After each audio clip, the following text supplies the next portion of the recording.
Hier demonstrieren wir einmal das Active Sound Gateway für den Golf 7 GTD. Und dies ist jetzt der Original-Sound, so wie der Golf original klingt.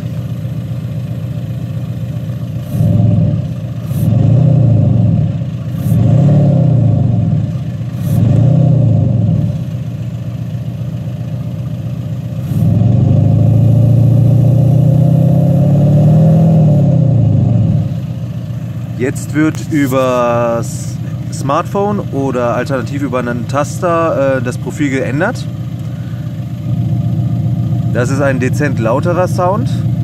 Ich würde schätzungsweise 20–25% lauter sagen.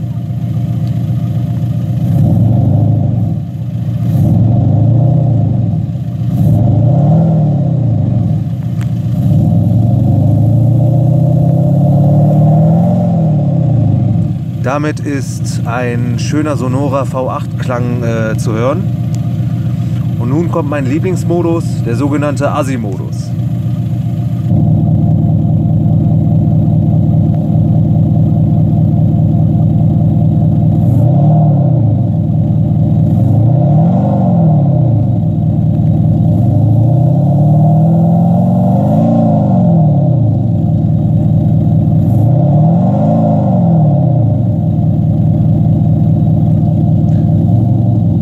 Und jetzt gehen wir in das Originalprogramm und schalten das Ganze aus.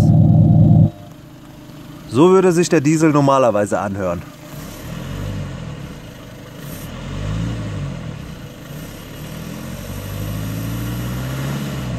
Also quasi gar kein Sound und das Dieselgetrecker von vorne. Nun wollten wir euch einmal den Engine Launch Sound präsentieren. Dazu wird der Motor ausgeschaltet.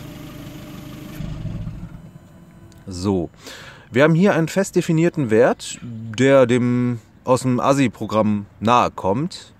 Und wenn der Motor gestartet wird, dann kommt folgender Ton.